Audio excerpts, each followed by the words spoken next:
Hello there and good evening. Welcome to Izzo's Place. Well, it's Thirsty Thursday, and you may have seen the short. Just released it before recording this.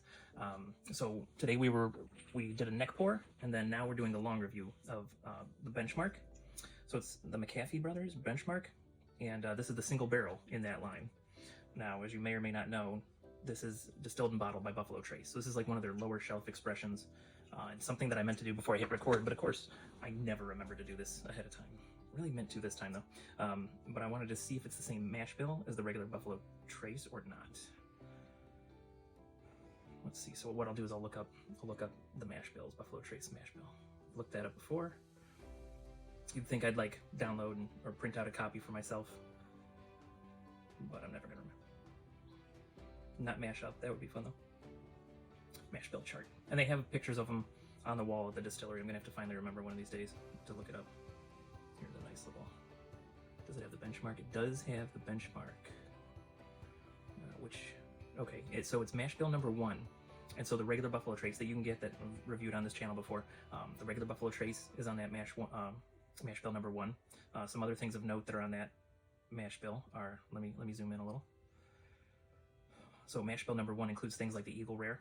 It includes, can't see, the picture's not great. It looks like it has the regular E.H. Taylor small batch on there. It's got the Stag, or Stag Junior as it used to be called, and then of course the Buffalo Trace and the benchmark. That's actually all the same mash bill. So it just depends on where it is in the rick house and how long they age it. Depends on which line of bourbon it ends up in. So just a little bit of comparison. We'll actually do a little comparison today, but let me just see if there's anything interesting on the label that you need to know about. So benchmark, this is the single barrel. So if you've heard me explain before, or probably heard any whiskey tuber explaining it, so single barrel is selected, and they want it to be close to the same profile, but because it's a single barrel, all the bottles from this barrel would have tasted a particular way, so it might be different. So I'm reviewing this, and maybe you'll see my tasting notes, and maybe you'll get one in your area, and maybe your tasting notes will be completely different. But that's just the fun of the single barrel. But at least at $18, you know, it's not like you're hunting down and paying $150 for a Blanton's and then you hate it. That would just be terrible. Let me see what some of the words on the side here are. In 1773, 3 McAfee brothers named James, George, and Robert left Virginia westward to explore the uncharted territory that would later be known as Kentucky. Traveling by canoe first, the McAfee Company eventually followed a native trail overland that led to the Great Buffalo Crossing, where the brothers surveyed the land now home to the world's most award-winning distillery, Buffalo Trace Distillery. The surveyor marks left behind are known as benchmarks, and this Kentucky straight bourbon whiskey honors the pioneering spirit of these early American explorers. So there you go. They give you actually 2 different naming conventions. So Buffalo Trace, that distillery is named because they were following the traces of the buffalo along that trail, and imagine buffalo used to gather quite a lot there in the area where the distillery is at now. But then of course they also talked about the benchmarks then that the surveyors left, and that became this name. So you got 2 different naming conventions because of this little bit of history here. Now they make a note here, single barrel, only the best barrels are selected for this special Kentucky straight bourbon whiskey. Yeah, right. If it's the mash bill that has Stag, Eagle Rare, E.H. Taylor, they're not picking the best barrels here. But anyway, while every barrel is unique, each reflects the utmost standard for the finest taste and most smooth finish with every pour. And I can't remember if I said it already. It's 95 proof, or if you're an ABV kind of person, it is 47.5% alcohol by volume. All right, so just a little bit of history. Now, in my short of the neck pour, I noted that the nose was clove and sweet, and then the palate was spicy. And that video was old enough; it's probably almost a year old at this point. So my palate has developed a little more. So we should be able to give you a more comprehensive tasting notes in this long review. So here we are. Pour the benchmark single barrel. Sweet and spicy is accurate, but let me try to give you something specific. Or no, I think I said cloves and sweet. So the sweet, to me, is a little bit of vanilla, a little bit of maple, kind of combined. And the cloves are still there.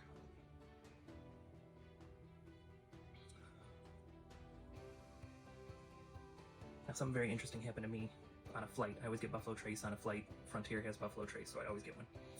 Lately, on the Frontier, I've actually been getting a note that I've heard other people talk about, but I had never gotten before, and that is like grape bubblegum, or grape soda, like any of that fake grape smell. So I've actually been getting grape soda on the nose, and there's a hint of that here. Cloves, maple, and just a hint of artificial grape sweetener. Very interesting. All right, let's see what the palate's like.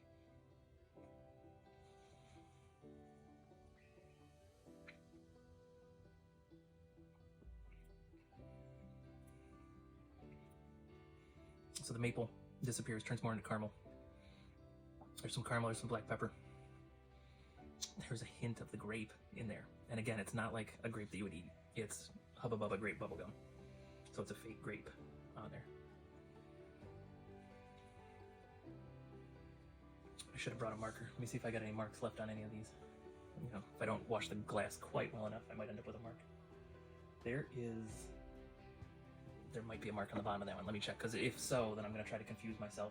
Okay, yeah, there's definitely a mark. It's not magic marker, but it's actually a laser of the company that made it. Let me go ahead and keep going with this first, but then we're going to confuse ourselves, and we're going to put this up against its brother, Buffalo Trace. So personally, if you see the regular benchmark, just benchmark, I think sometimes it might even have like an 8 on it, kind of almost referencing how regular Jack Daniels is old number 7. So benchmark, I think the regular stuff has an 8 on it, kind of like that. Almost mocking Jack Daniels. But honestly, if you see any of the other benchmarks, and what have I seen? You know what? I haven't tried the top floor yet, so I don't know what that one's like. But the single barrel's good. The barrel proof is good, but a little fiery. You might have to add some water to that. What else do I have? Foolproof. Oh, and then bonded. So like a bottle. Oh, it's right there. So bottle and bond, right there. So that's 100 proof. So it's a little proofier than this even. And then I believe the full proof is 125 proof. But they're nothing to sneeze at. It's a pretty good bottle. Getting some different. Hold on. The sweet has transformed a little bit. What is that? It's still the maple, but it's almost turned into like a maple toffee or like one of those maple candies instead of like a maple syrup. It's like those maple candies, like the chewy ones that are almost like a consistency of a fudge. It smells more like that now. And the vanilla's gone. Still got a little bit of cloves though. And as the maple has changed, the grape is gone. Interesting. Grape's still there, just the barest hint of it. Cool.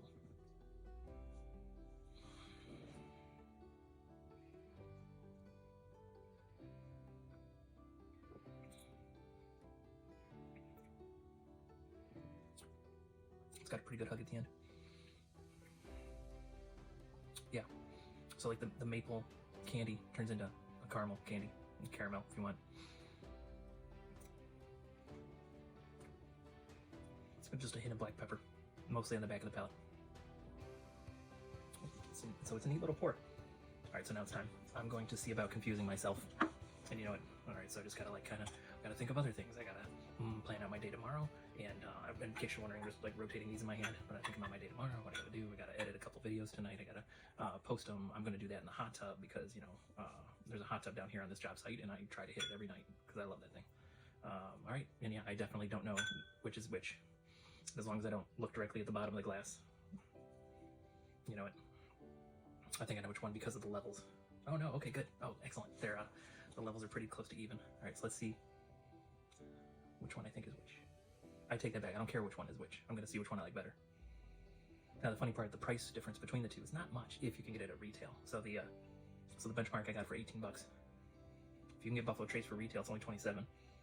So it's only 10 bucks more. So left hand, maple, hint of grape, a little bit clove, caramel. Oops, spilling on myself. This one's a little more caramely.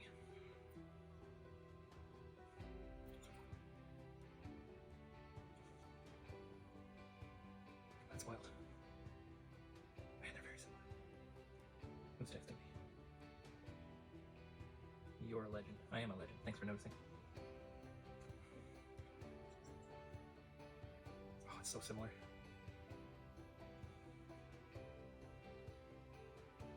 Man, they're so close. I'm getting the maple and the grape, leading me to think that this might be the benchmark. It's a little more caramel. It smells somehow deeper, even though it smells very similar. I'm not getting the grape note in this. It's a very caramel forward.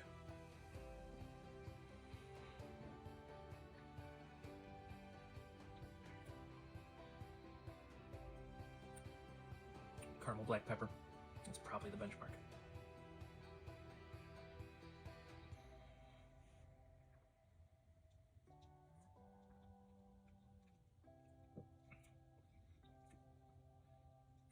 Caramel black pepper. It's almost identical. The only difference is on the nose, this one smells more caramel, this one smells more maple. There's very little difference. All right, let's see. So this is the one I think is the benchmark. It is. Okay, cool. Yep, yeah. So this is regular Buffalo Trace. This is the benchmark. Barely a difference between these two. So I got the single barrel and I got the regular Buffalo Trace, just their standard stuff. There's only 5 proof points different and they're from the same mash bill. So if you can't find Buffalo Trace where you're at, but you see a benchmark single barrel, go ahead and get it. You're not missing anything. And if the benchmark's easier to get, that's fine. If you get the regular benchmark, the old number 8, go ahead and try it. It's probably better for like you could do a bench and Coke. You could do an old fashioned out of it. It's probably going to be tasty like that. But if you want something that's a little more complex, that you want to sip, that you want to nose, that you want to taste, that you want to hang out with your friends and drink, then the single barrel would be a very good option. Very good budget option for you. And it's like I said, the Buffalo Trace is not that much more expensive. It's only $10 more. I'd say it's $10 more nicer, but if you can't get Buffalo Trace in your area, actually going back to it, it definitely smells $10 better. But if you can't get Buffalo Trace in your area, but you can get that benchmark, go and get the benchmark. And if you can find the bonded or the barrel proof, those are both also good. They're probably a little nicer than this. One of these days I'm going to have to probably do a mash bill 1 blind. And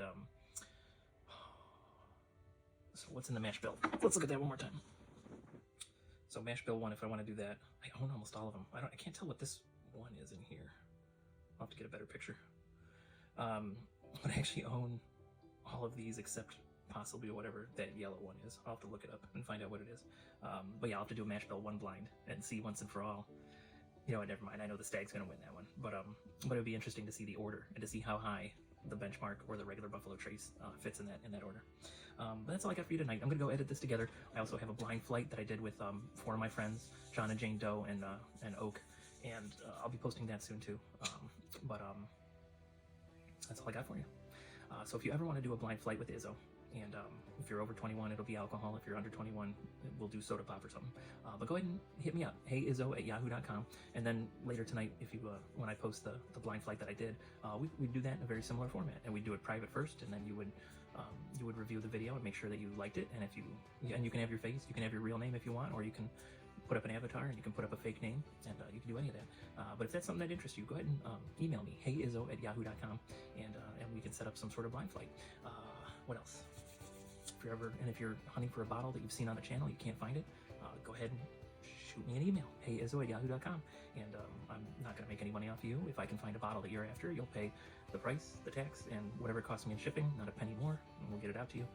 But I'm of course going to need to see proof of proper age to do that.